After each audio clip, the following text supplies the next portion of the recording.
And I will say that PSG of Mercer County is very pleased to welcome Jeff Altman. Jeff, also known as the Big Game Hunter, is a job search coach and interview coach, and he is a former executive recruiter. Jeff is the host of No BS Job Search Advice Radio, the #1 podcast on Apple Podcasts for job search, with more than 2,300 episodes. And it's on JobSearchTV, YouTube, Amazon, and Roku. It's also is available on Apple TV and 90+ smart sets through bingenetworks.tv. bingenetworks.tv. PSG of Mercer County is very pleased to welcome back the Big Game Hunter, Jeff Altman. Thank you, and good morning, David. Good morning, everyone. Let me just clarify something. No BS Job Search Advice Radio is the podcast available through Apple Podcasts, Spotify as a video podcast, Amazon Music, Google Play, wherever you listen to podcasts. JobSearchTV is my YouTube channel. If you use the .com, JobSearchTV.com, that will take you directly to the YouTube channel. You can watch over 7,000 videos about job search, hiring more effectively, management, leadership, dealing with workplace issues. To me, I look at my work as a career coach holistically. It is about your career and being more effective. Today, I'm talking with you about salary negotiation mistakes. And I'll simply say, for me, I can cover a lot, but what's most important to me is that I support you in situations that you've been involved with, maybe make recommendations of things you might do differently, help you, if you're in a negotiation now, navigate situations and much more. So don't hesitate to ask questions or make comments. I want to address them so that we use this time in ways that serve you well. Okay? Now, let me just start by saying the new mistake that people are making, because we haven't needed to address this for a long, long time, is inflation as part of your negotiation. Inflation now is at 7%. That means that for you to take a position and just match inflation, most of you have to get a 10% raise just to match inflation. And it seems like there are a lot of people who are finding work these days, even though there is somewhat of a disconnect in the labor market. Today's jobs report came out, plus 450. Great numbers, great numbers. This is the first month of the year that the Bureau of Labor Statistics adds people into the report. In January, they take them out because they believe after Christmas, people get laid off from jobs they can't prove were ever created, from companies they don't know ever exist, but they've got this statistical approach that they work with. So this January is always a down month. This February is a plus month. Unemployment ticked up to 4%, and people are still landing. With that, as you negotiate, even in your, if you're working now and they come to you and say, good news, we're matching inflation. We're giving you a 7% raise. No one's doing that. They're trying to get away with 5%, but no matter. You have to remember inflation is part of the landscape now. And 7% is actually on the low side. I say that because some years ago, they pulled things like gas prices out of the statistics and a few other things got pulled out that were particularly abhorrent to politicians. This is not about one party or the other. It was all politicians. And thus, the 7% number is low, but that's the one employers are going to work with. So again, you have to take inflation into consideration as part of your negotiation. So if you're offered the 5% raise or the, let's do the 7, we're going to do the 7 and match inflation, you're going to have to politely correct them and say, 7 doesn't quite do it, because if I accept the 7, remember, government's going to take out 40% of that between Social Security, federal taxes, state taxes. Forget about local real estate taxes. Everyone's taxes go up. So government takes a piece of everything. So just to match things, you have to look at minimally 10 and then work from there to actually move ahead of the game. That makes sense? Only a few of you are on camera, so if it doesn't and you're on camera, give me a thumbs down. My feelings aren't hurt. Thank you very much. Thank you. So that's the first thing that I'm bringing to people's attention, because frankly, we haven't had to deal with inflation for many years. No matter who the president was beginning in 2008, Democrat, Republican, made no difference. Inflation's been a lot lower. So now it's gotten serious. And you need to be responsible to your friends, to yourself, and to your board, your wife, husband, partner, the kids, the dog, the cat, whomever is in your household. You have a responsibility as the chairman of the board of that organization to not lose sight of what serves you and your interests. And if this is with an existing organization, you try to negotiate it up, you nod, you become thankful, you say, thank you so much, I appreciate you making that correction, and take the 6%, and then you go look elsewhere. Because otherwise, you're always running behind. I wish it were different, but someone will pay you and leapfrog you ahead of inflation just by changing jobs. And please remember, I used to be a recruiter. I'm not one anymore.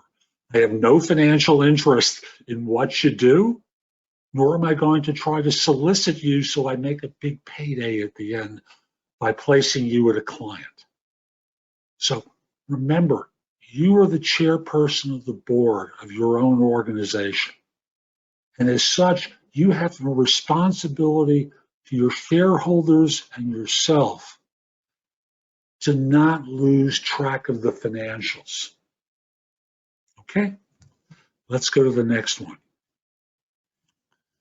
When people are talking with organizations, they sometimes mention money too soon. In the cover letter, they don't try to avoid answering questions in the applicant tracking system. And thus, the result winds up being systems or people prematurely screen individuals out without having an opportunity to evaluate and assess you. And the people who are doing it are not really equipped to evaluate you. They are corporate recruiters, agency recruiters. They are screeners.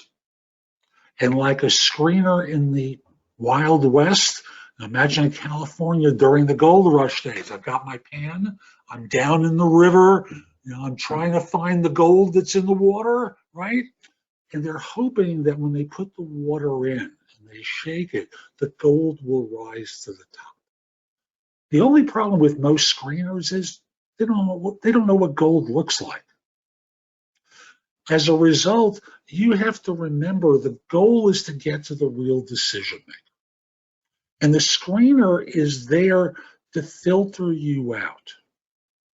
And thus, when the money conversations come up, your job is to, I don't want to say be evasive, but your job is to make it as clear to them as possible that whatever number you quote, you're not locked into. So, Jean, and I hope I pronounced your first name correctly, whether it's John or Jean, what to do when the expected salary field? What to do when the expected salary field is a required field? Perfectly valid question. So number one is you can fill it with some number and an asterisk. that reflects what you're looking for. The asterisk becomes a signal to them that perhaps there's something more they need to talk about. Now, the conversation, when you talk about it with them, goes like this. I had to put a number in, but I really don't know a lot about the position other than what was advertised. And the fact of the matter is, and I'm talking to you now, and you can say as much or as little as I'm about to tell you. Job descriptions are at best 80% accurate. And I say that because HR people laugh and they say, if we're lucky. And as a result, you have to look at this from the perspective of you have to protect your interests. They're forcing you to put a number down. So I haven't met my future boss. I have no sense of what expectations are like from them. I don't really know what my teammates would be like. So I may come back to you and say, yeah, that's the right number, or I need to go higher because what was described in the job description is nowhere near accurate. So, you forced me to put something there. I put something there. Let's reconvene after I've had a couple of interviews if you want to do more interviews and go from there. So it's always about deflection, because when they, and especially now with certain localities specifying, Sam, I'm going to come to you in a second, and same as you, John, with certain localities now required to put salary ranges into ads, the numbers go like this: 50 to 120. It's a huge range. And as such, remember, they're equivocating too. And you have to say, in much the same way as you did when you ran this ad at the broad range, you're going to evaluate and assess me and make a decision based upon how you perceive my value. And you may compare me with people internally to your organization. Well, I haven't had a chance to meet anyone or know fill in the blank. I've met my boss, don't have a sense of the real work. I've just seen a job ad and we're talking for 5 minutes so far before you're asking me what I'm looking for. So your job is to deflect. I hope that answered the question. John Sampson, do we or how do we put inflation into the interview offer dialogue? Excellent question, John. There's a couple of ways to do it. You can wait until the offer phase and use it to renegotiate and point out to them they came in low. That right now I'm just picking numbers at random. The math is simpler for me if I just say 100,000. And they've offered you 110. Okay, inflation's at 7, they're plus 3, they've matched inflation. And you can politely say, this is great, I've matched inflation.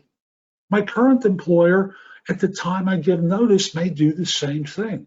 But I want to be able to join and feel good about it to do a touch better to beat inflation. That's one way to approach it. You can do it proactively, but I think that complicates things because you're going to be better informed than most people are.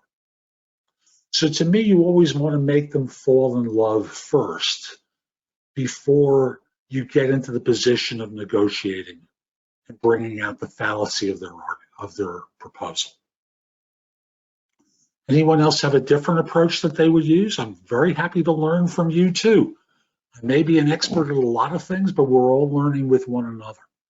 So if you've got an idea about how to deal with this differently, I'm very happy to hear it as well, and I'm sure everyone else would. I'll pause, and we can circle back to that. Sam asks, follow up. Often there's no asterisk ability in the application. You're absolutely right. You could try TBD. I'm sure that it forces a numeric answer. And at the first interview, if there's no ability to put something to indicate this is not cast in stone, when they get to the conversation, like I did something on a site recently, and I put it, as a coach, I look for different avenues for work. And one was on a website where they priced the work I would do for them a little too low. So I put in what rate I would accept. So when they came to me with a confirmation, so you indicated you would accept whatever the rate was, I said, no, this is what I'm looking for. So you can put in the actual number. They can try persuading you down. There's lots of different ways to do this, but ultimately when you get to the conversation during the screening round, you have to come back with the equivocation statement. And you can say, again, I've met no one. I've just seen a job ad. Everyone tells me job ads are a good first cut, but there's a lot more. So I want to learn about that before I lock into a specific price. Again, without repeating myself from before, you lay out what's missing that you don't know. And that you're very happy to discuss it with them after you've had some conversations with your future manager, the team, have a clear idea of role responsibilities and expectations, so that in this way, you can be more accurate with them. By the way, the reason I don't use a slide deck is that people wind up reading and they don't wind up thinking and listening. I want it to be interactive. I really do want things in chat that I can address, and I want to get you fully present. And if you're going to read, you're not fully present. That's my opinion. And again, more questions, I'm very happy to address them. So the next thing that people do is over or undervaluing themselves. Now, people often get mediocre advice from their friends in the business because people tend to inflate what they're earning. No one wants to state a salary. Oh, I'm making 85,000, and I've got 25 years of experience. And no one wants to say stuff like that, and it's true because I used to get the resumes. Need to go to valid sources of information. Now, I don't think of Glassdoor as being one of those places because you tend to get polarizing comments from people.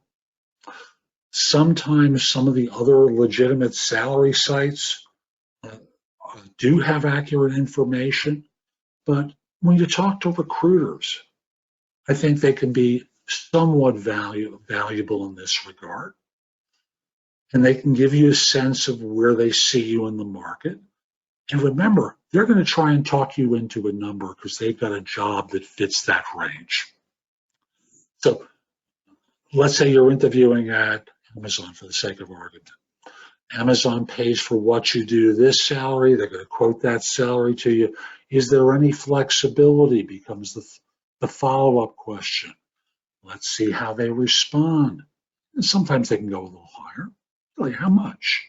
Just keep talking. Extract information from these resources and understand you may not be top of the range, but you want to hear what the real top of the range is. I say you may not be top of the range because you may not have world-class expertise. The reality to it. And you may hear what it is. You can always back down from a number if they say, they're kind of assessing you to this level. Is that okay? I'm curious, what makes them come to that conclusion? Make them talk. The more they talk, the more they reveal about how they're evaluating you. Because sometimes, I don't know if any of you heard my interview presentation, the interviewers are not particularly skillful. And they lead people down one road, for example, that suggests one thing when they wanted something else. And they leap to conclusions like all of us do about what someone has real expertise or capability in. So making them talk to clarify, especially agency recruiters, when you hear them start talking, well, they thought you were a little light and such and such. Really? How so? How so? Just make them talk, because they don't know. And all they're trying to do is they've gotten a signal from their client that this is the number they're thinking of. And they're going to try and persuade you to go to that number. So be proactive. Don't accept so readily what the recruiters are telling you, or even the corporate recruiter is telling you. Really? They thought I was a little light in such and such. How so? Because I got one question. I got two questions. How did I come to that conclusion? Do you know? Non-threatening, casual. Remember, it's not just what you say that matters. It's how you ask the questions and how you say things that makes you persuasive. So since so much is on camera these days, you need to be a performer. Really? How so? Really? How so? Use your voice and your facial expressions as a sales tool. It will allow them to not feel threatened and allow you to learn whether this person's just a tool of the organization or really has knowledge that's useful to you. You can accept or reject whatever they say at face value. Just because they think that way doesn't mean another firm won't think differently. Learn from them how you're being seen. And thus, when you get to the negotiation phase, and they throw this back in your face, because they will, it's just part of the way it works, right? And say, it bothered me when you brought that to my attention previously, because it isn't true. They thought I was deficient in this. Really? 8 years of experience doing that, and they asked me one question, and they came to a decision? Maybe I should talk with them again. Or if you get the expression from them, well, we only do 5% raises. Because firms are going to try that gambit, and they are trying that gambit now. We only do 5% raises. And it's the screener who's saying that to you. No. Maybe it's time you look at things a little bit differently. Inflation's at 7. That means I need 10 just to break even. Maybe it's time to revisit that practice and not just accept it. Nancy asks, do you think there's, it kind of slid because Carol put in her pitch. Do you think there's a difference in how much salary you can negotiate with an internal company recruiter versus an agency recruiter? It's a good question. And the fact of the matter is company recruiters sometimes use agency recruiters to buffer for them. And as the buffer, they're exploring through that person to see if they can persuade you to consider less or consider a particular number. So it's always about how you respond to the situation. So is there a difference in how much salary you can negotiate with the internal person? Can't tell. Different firms conduct themselves differently. Different search firms deal with things differently. So I don't think there's a way I can answer that question that's useful. So whoever is the presenter to you, remember, it's always about pushing the envelope for your benefit, because even with the corporate recruiters, they're pushing it for their institution's benefit. And it's not coming out of their pocket. It's coming out of the institution's pocket, and they're the messenger. Okay. I'm going to pause and go, any other questions while I'm here? Okay, I'm just scrolling through what's... Yeah, scroll up. I'm just making sure that you saw one from Alex and Jean. I just got to the one from Jean. I read an article yesterday from a recruiter. Did you get to that one? No, I didn't see that one. See that one? Thank you very much. Yeah, Thank so you, from Alex. that, and then Alex follows. Yep. Okay, so thank you. I read an article yesterday from a recruiter that posited that candidates who do not offer a salary in the screening process are screened out. Any thoughts on how to approach these situations where the equivocation statement would not work? You can always cave in. You can always back down. But the truth of the matter is what you're saying is very reasonable. You're learning something about them, from their behavior. And that's always something to remember. And this isn't about the great resignation and the labor shortages. This is about human to human contact.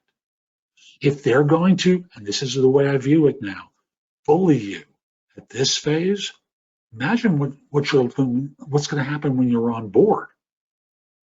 Bullying is going to be part of the repertoire because they're going to push employees around.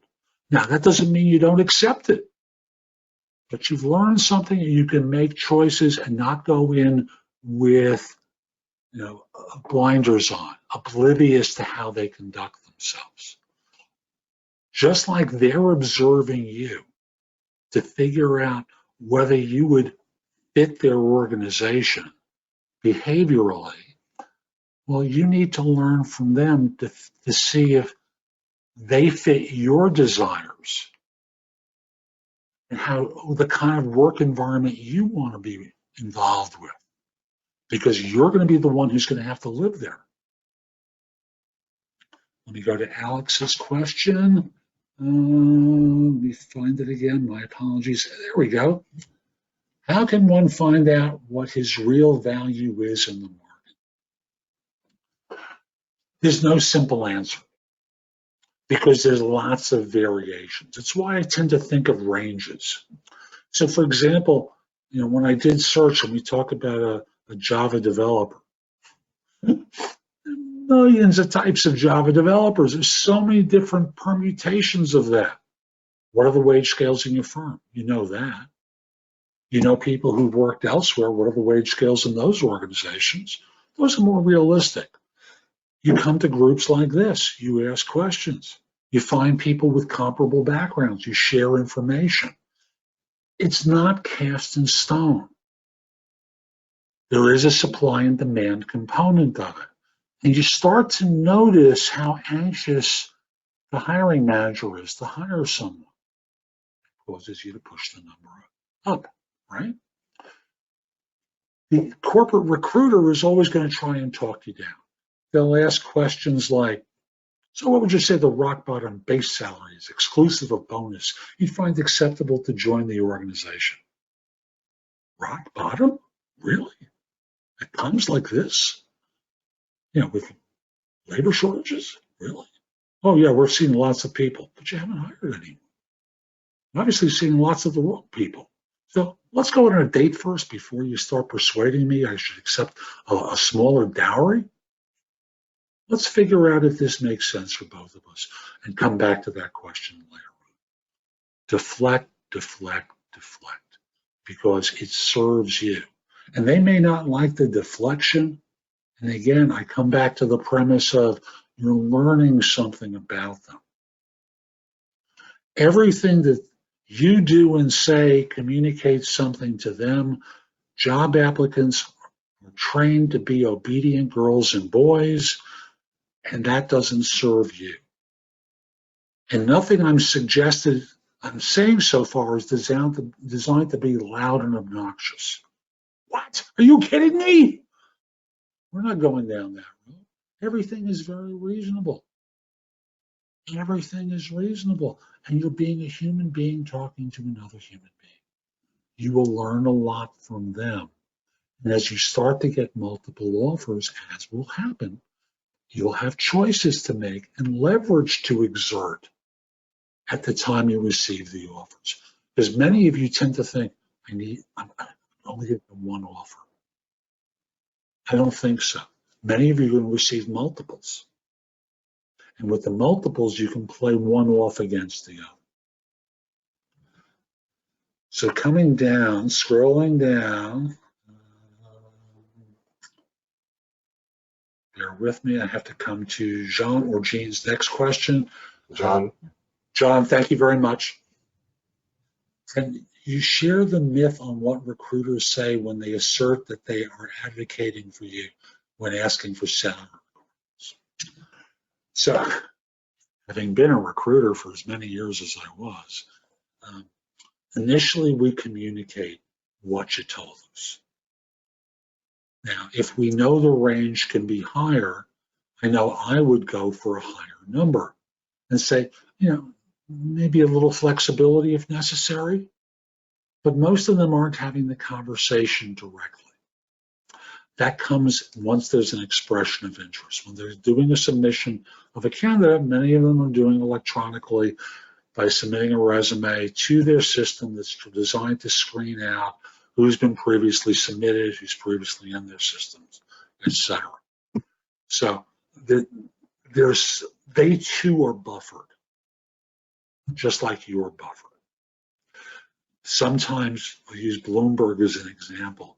If a firm is asking you for the last 4 digits of your social security number, it's because they've seen so many people in their system, the names are redundant, and the last 4 digits of social becomes a way that they can differentiate between one John Sampson and another. So they're looking for ways that they can figure out who's who. So in the presentation phase, that's how it's done. Now when they're at, whoa, I'm not sure who that's from, but that was painful. So when they're advocating, it may be during the offer phase. And in the offer phase, they say they're advocating. More often than not, they're listening. What are you thinking of? I'm not sure that's going to work. Could you try? Okay, I'll try. And they come back, and I know I did this for quite a few years.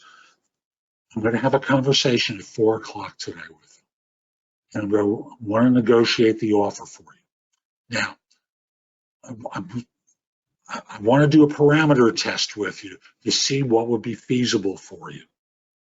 So hypothetically, let's say they made an offer of 100. Would you say yes? Great. Whatever they say, let's say they'd say yes. Great. How about 95? Less good, but I'd say yes. Great. 92.5. And we're listening for when you push back. The way to shortcut this is pretty simple. We're going to parameter test. Really, let's cut to the chase. What are they thinking of in the way of the number?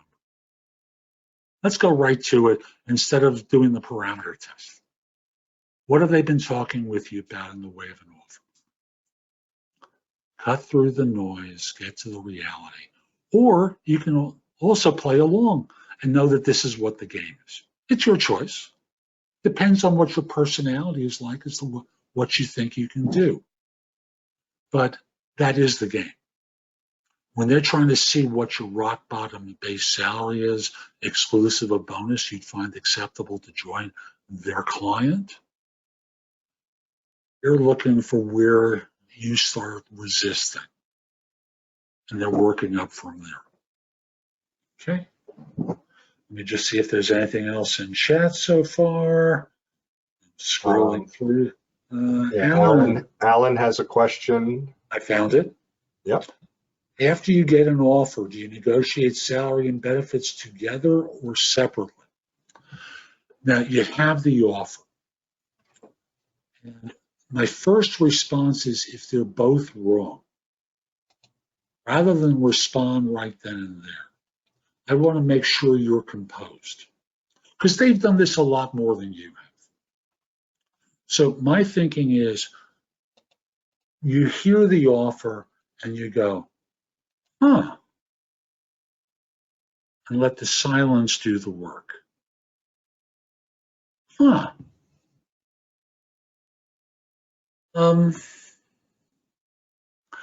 I'd like to think about it. Can I get back to you the day after tomorrow or on Monday? If it's a Friday, something along those lines.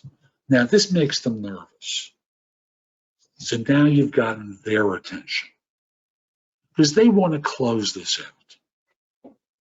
Remember, squeezing you is only part of the game. The other part is the person who's making the offer is generally a screener. It's normally the corporate recruiter or the agency recruiter. You can do that sound again with either or anyone who's making the offer to you. Can I get back to you? Well, what do you think? You could probably tell by my reaction, I'm not thrilled. But I don't want to respond right away. So give me a day after tomorrow to think about it. I promise I'll circle back to you. Is there a particular time on your calendar where I could speak with you? Set up something so you're demonstrating sincerity. And then the day after, when you get back to them, I would start with the benefits, particularly something easy for them to concede to. Something that's an easy win for them. Makes them think, oh, this is going to go pretty well. And then you can actually cycle through different things until you get to the salary. And then when you get to the salary, you know, I've been talking with other firms at different levels. And I really do like this opportunity. I want to be clear. I want to bring this to a successful conclusion. Could you do a touch better? That's the easiest thing to say to them. Could you do a touch better? Like how much better? Like you made an offer of 100. Could you do 110? Push them to something. And sound sincere. Remember, it's not the words exclusively that matter. It's your tone of voice that signals things to them that allow them to think, I don't want to get into trouble. She seems like she's going to say yes if we get her the 110. So if I got you 110, would you say yes? Yeah, given the other things we've discussed, yes, I would. Great. I'll be back to you later in the day. You get the 110. But start with the benefits first, with something that it's going to be easy for them to concede to, and thus work from there, eventually cycling back to salary. And know that certain things are not negotiable. Someone in another group asked me about negotiating profit sharing. It's not negotiable.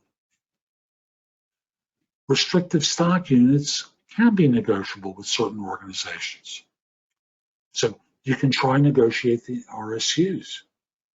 A sign-on, of course, especially if they don't accede to your financial request to increase the offer. That comes from a different budget item. Never hesitate to get some accommodation that allows you to get the money. Now remember, I'm just saying this to you folks now. When they're giving it to you as a sign-on, your next raise is coming on the basis of base salary, not the base salary and bonus, or base salary and sign-on. So remember that in your decision-making. But it's a fallback that lets you get the money now, because you can always change jobs again. Don't worry about it. I'm seeing Alex with another question. Alex, I'm counting on you. Pre-COVID salaries were adjusted geographically. California paid higher because of the cost of living. However, now with work from home, geographical location is no longer important. What can I share about that? So I'll use the example of Google, because I have one of my wife's nephews works for Google. He's in DC. They hired him, pandemic occurs, stay home, stay home. So now there's talking with him about coming to California. He's gotten engaged. So different organizations are dealing with pandemic issues differently. So in the course of your interviewing, you're going to learn a lot about what their expectations are, right? And one of the things that's going to surface is this a work from home role? Is this a permanent work from home role? Do you have an expectation of returning to the office? What's been the discussion about that? This should shape your thinking. If it's a permanent work from home role and you're in New York and they're in California, well, what's the difference in your cost of living? It's not radically different. Same thing with Seattle. And for me, who's in Asheville, North Carolina, if they were trying to persuade me to come up to New Jersey or New York, there's a cost of living difference that exists for me. Clearly, housing costs are different. I have to get a place up there. Sell my place here, buy it up there. It's going to cost me. You have to work that into the equation and communicate that along the way. Gee, and remember, this may cost you the offer. And that's okay, because someone else will hire you. That's the thing many of you don't remember. Someone else will hire you. It may not be this firm. Your search may go on a little bit longer than you would prefer, but someone else will bring you on board. And remember, don't allow yourself to be bullied at any point. If it's not good for you, you're better off simply saying, you know, what I'm hearing you say is you have an expectation that a month from now I'm going to have to move to fill in the blank, and work from home is going to end. So let's look at what cost of living differences are between the area and who's going to pay for that. Oh, we're not paying anything. Thank you. That makes my choice easier. I wish you well. And walk away. If you're not prepared to walk away, what can you do to ameliorate the financial hardship that the move is going to cost? Because there is a difference in cost of living between where I am in Asheville, North Carolina, and where you are in Parsippany, New Jersey, or Princeton, New Jersey.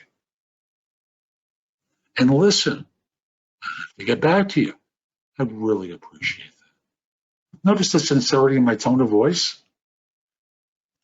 Remember, there's a theater to all of this. In interviewing, I talk about the theater of interviewing, where you want to convey certain things, not just the data, but use your voice as a tool to express how you feel. I hope you can sense in my voice that I'm communicating sincerity, because that is what I'm trying to do now. I use a softer tone of voice, slightly longer pauses to do that. You can practice that ahead of any conversation about compensation. And just like I talk about with interviewing, you need to rehearse how you're going to respond to things and not just walk in cold to these conversations. That's another one of the mistakes, by the way. You don't practice saying the things when you're getting to negotiation phase. You think them in your head, and you think that's enough, but the words need to come out of your mouth. And you can work with someone from the group, perhaps, to play the obnoxious HR person, the obnoxious agency person, the obnoxious hiring manager, with that tone of voice that basically is giving you a scowl.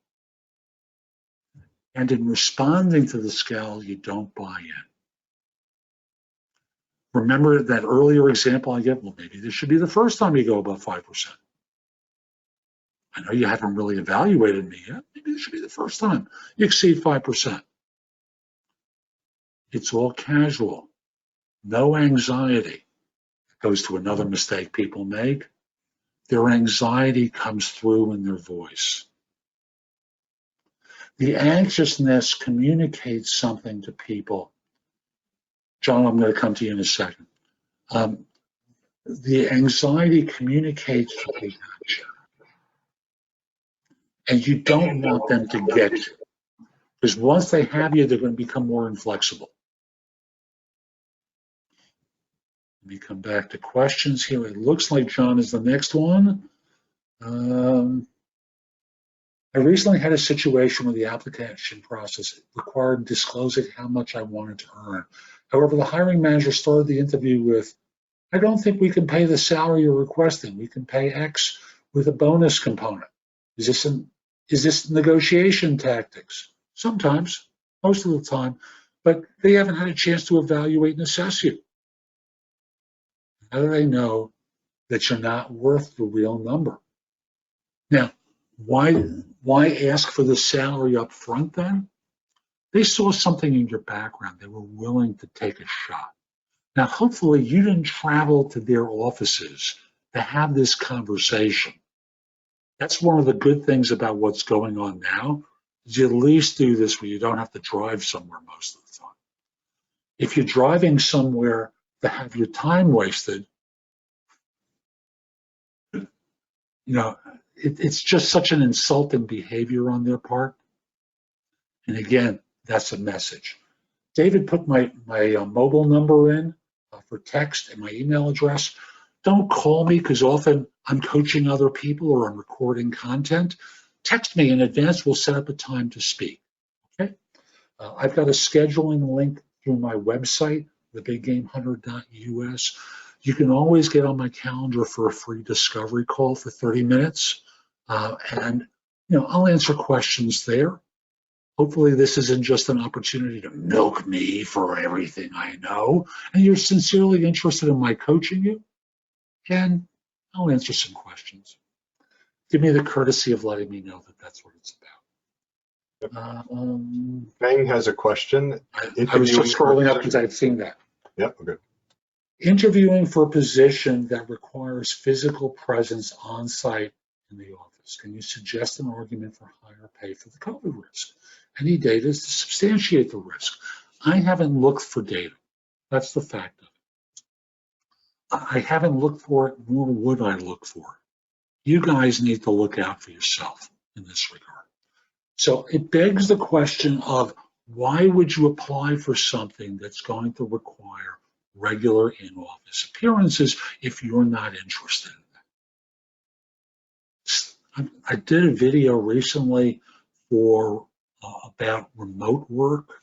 I don't recall the title, but if you go to JobSearchTV.com, I know it's one of the recent videos I released, like in the last 3 days. David, you have that look like you're going to go look for it. And if you don't find it easily at my website, there's a search option in the blog. I think it involves the word would be remote or remote work that you could do the search by. But you can always, and remember, they don't have to agree to anything. Just like you don't have to agree to anything. But the idea is to say, you're asking me to come into the office. Like, okay, I'm gonna out myself. I'm in my 70s at this point. And if someone wanted me to come into the office to do work, on a regular basis, I got a problem with that because Lord knows I fit a demographic. I'm a more at-risk person. On your side, if you're a more at-risk person, you bring that into the equation. And thus what you're able to do is speak with them with sincerity, knowing full well they may not agree. Is there a particular reason you want people in the office? And they'll give you the usual BS line about, the teamwork, the interplay. It's control. We know that. They think they have more control if you're in the office. I've been working from home now for 2 years. I've been working for my current firm for 2 years remotely. That has saved a lot of money. I have to bring that into the equation if you're going to have me in the office 5 days a week. The COVID risk, the commutation, the time. You get more out of me from home, to be honest with you, because I don't work 9 to 5 from home. I tend to work 8 till 5:30 or whatever it is. But it's your choice. You want me in the office? It's a premium offer I have to deal with that. And they may say no, and that's okay. You always have to be prepared to walk away so that you're not bullied into something you really don't want to do. Then ask clarification on work in office. Some of us working in construction cannot work from home. You're absolutely right. So I'm not sure the nature of the work that you're doing that would allow you to work from home. Clarification might help me. If it's an office job, working from home, I get that. And you can say, I'm curious, what do you think makes it better for me to be in the office doing the same thing I can log in remotely to do that you've had someone else do for the last 2 years remotely? I'm just curious. And listen to what they say and make a decision. Someone wrote to me privately, I don't know if they want to be identified, how not to feel at a disadvantage in returning to the workforce after years of inactivity. And I don't want to say anything that might be confidential here. So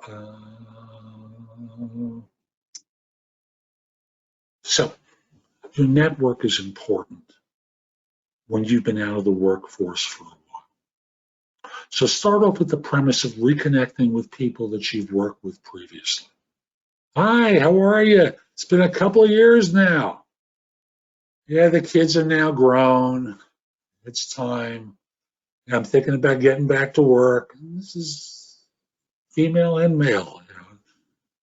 There have been a lot of guys who've been taking care of kids at home while their wives have been writers, authors, and a variety of other professions where they've been on point for the family. So, time for me to get back. What's been going on? Could you bring me up to date on things that have changed since the last 3 years, 4 years, 5 years? Have a social conversation first. Start off learning what you don't know, rather than discovering it on an interview. Sometimes you will find that that person you used to work with says to you, there's something here that might work for you. Or my wife, husband, partner just mentioned something to me a week ago. Let me check with them and circle back. Talk to people from your past as your launch point. That's always the best way. You may need to get remedial education to deal with how things have changed over the last 5 years. You want to be able to prove it's not such a big leap for you getting back into the workforce after a couple of years away. Remember, from their standpoint, you're not a safe hire because you don't follow the typical pattern. And thus they worry about how deficient is this person? Where are the skills gaps? Just so they know. So that becomes your launch point, and that kind of signals other things about what next steps to be. I think COVID is past tense. A lot of companies are planning to come back on site as soon as March and as late as May. I think it'll be May, April, only because there's another one that's coming. That's another Omicron variant. So they may play it safe, but they're going to work on getting people back into the office. It's just the way it is. And they may revert come the fall, because the way this thing seems to be working is when we're indoors more, it's more active. That's why Florida during the summer, it's too hot for people to be outside. Why in the Northeast and other cold weather places, it tends to surge during the winter months. So we will see what we will see. They're going to broach all sorts of things with you. And thus, you have to do what's right for you. And bring up sensitive conversations or address difficult conversations with them in ways that serve you, because they may cave if they identify you as the best person. David says, David Monfort says, conventional advice is to avoid or delay the salary conversation until later in the process. If one doesn't want to waste time pursuing a position that is below their range, what would you advise? I find that most salary conversations come up with the screener. And you may not have been around at the beginning when I addressed this. The screener is going to want to tie you into a number early. or you want to only commit to a number late. So if you're being pushed into a number by the screener, a big smile comes onto your face, and you go, I understand that you want to lock me into a number. But the fact of the matter is, I know nothing more than what's been in this job, the job ad. I haven't met my future boss, don't know the team, don't have a sense of the expectations, what I'm going to be asked to step into other than what I'm reading, which most of the time is incompletely accurate. So could we circle back to this later on? And that becomes the way you deflect it. Remember, they want to tie you in early. You want to make a commitment late. David, how much more do you want me to cover? How much more time? Well, we certainly are not time bound, but maybe another 10 or 15 minutes if you can. I can do 10, okay? Okay, that's fine. Thank you. Terrific. So at approximately a quarter after. Yeah, and then folks, you keep that in mind as well. If you've got a question or two, you'll want to ask it sooner before later. And of course, when we wrap up, we're going to be hanging around the meeting room with the recording off a little later. Thank you. And you have ways of getting in touch with me, so don't hesitate, okay? Hey, so far I've covered about 7% of my presentation. This is fabulous. Yeah, there's a lot of curiosity, a lot of activity from us, and so I'm glad you're able to customize then the program just for our needs. Thank you. You're welcome. One of the things I realized when I came up with this idea is how few presentations there are about salary and salary negotiation. And the first 2 times I've done this, I got to maybe 10, 15% of what I have prepared. I have a video course about this that you can find out about through my website. It's inexpensive because that's the way I price everything, is inexpensively. So I think it's listed as $25, but Udemy often offers discounts for it. So it's usually under 20 on their website. You can go there directly, thebiggamehunter.us. I think it'll be on the final slide that will get thrown up. Thebiggamehunter.us / catch this one, folks, salary oops, OOPS. And that's where the full presentation is. Acting desperate. Kind of like in dating. If someone acts desperate, suddenly you want to slow them down, right?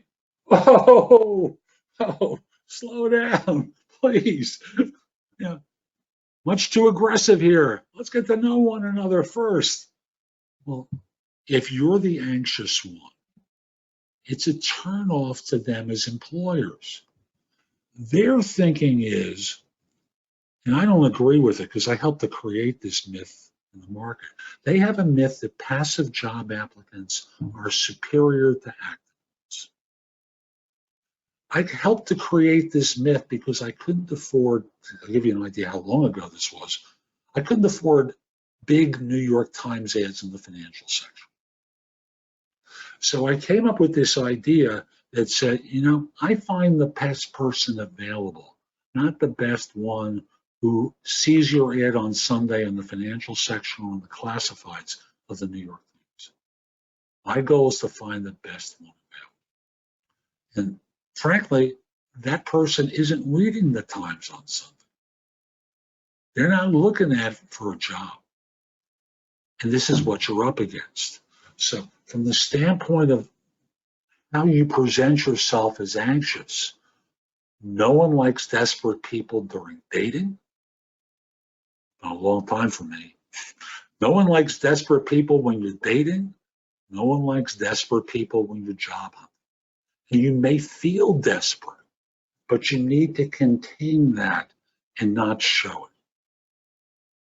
You have to kind of look cool, relaxed. I don't want to say completely hard to get. You want to appear interested, but you don't want to seem so desperate. I really need this job. I want this job. You make an offer like, now I've been here for 5 minutes, I want the job. No. You understand how the game is played. And job hunting and interviewing and dating are very similar.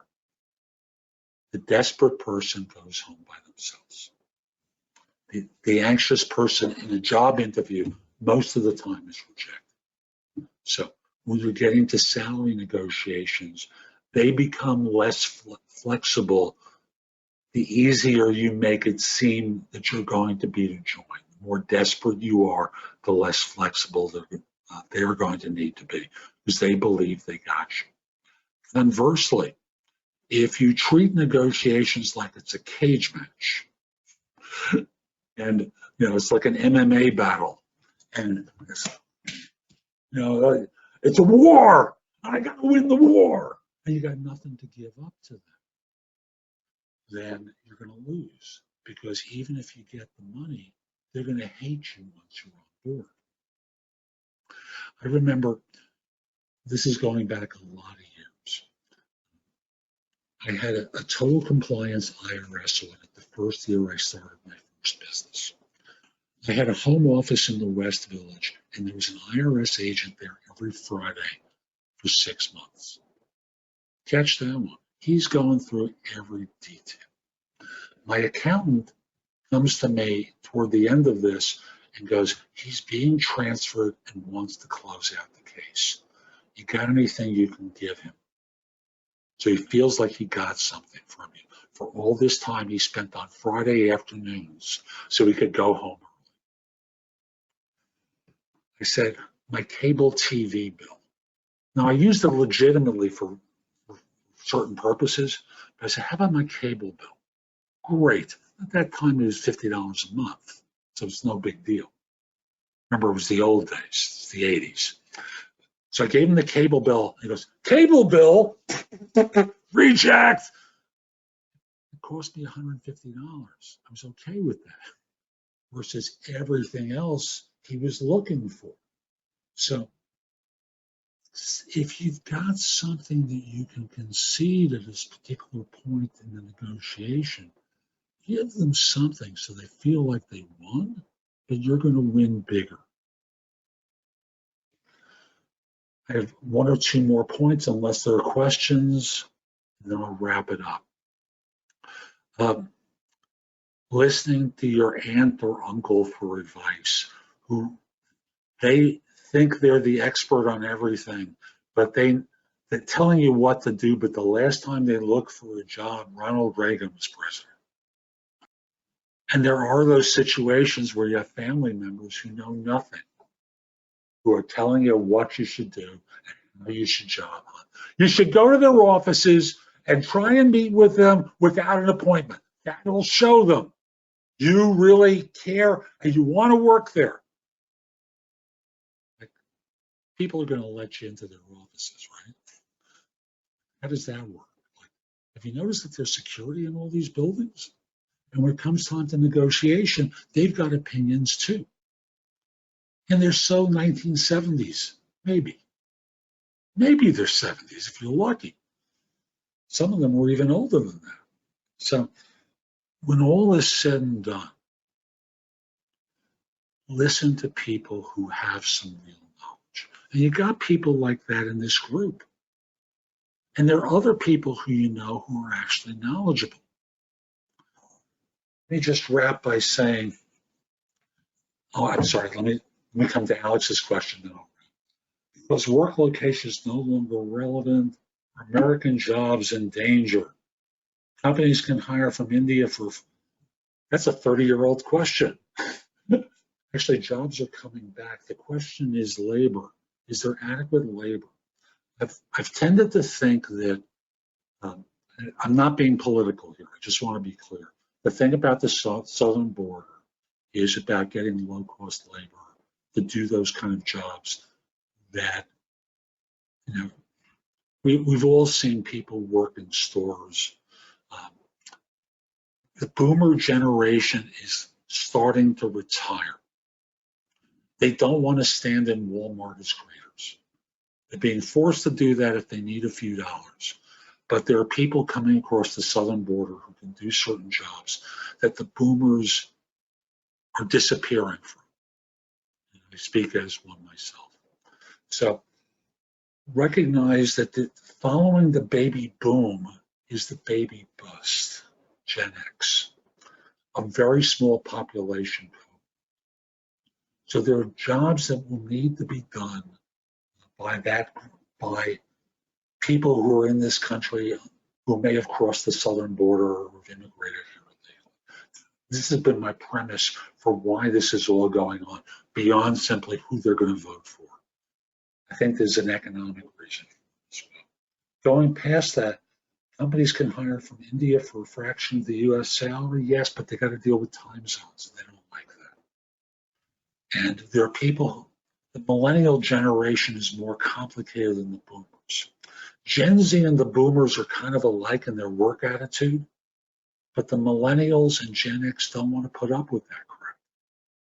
So for the foreseeable future, we have labor shortages, and it may take a few years before we start to get into balance as Gen X starts to move into their 60s and start aging out of the workforce, as the boomers are starting to do.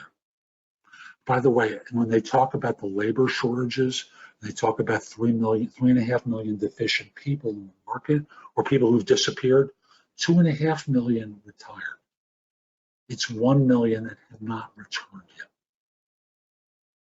So we have a complicated economic climate, and the long and the short of it is we don't know with certainty how things are going to shake out.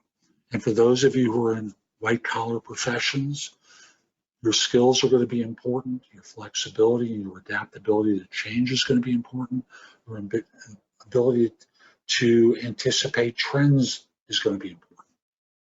Whoever our next president will be, I suspect there's going to be a push toward bringing jobs back stateside. And I don't think we'll come in with this presidency for reasons I don't want to go into. But it's not about you. Your job is to get a job that you want to be in and earn the kind of money and do the kind of work that you want to, that lays a foundation for yourself and your future. If you have more for me, again, you can contact me. My email address is in chat. We can set up a time to speak. I'll forward a scheduling link to you.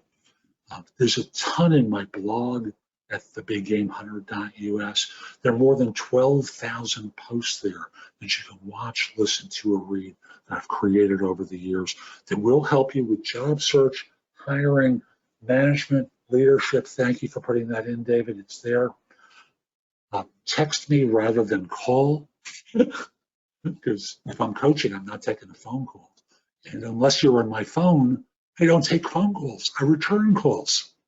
I think all of us do that these days, unless you still have a landline, dealing with all the robocalls. But no matter,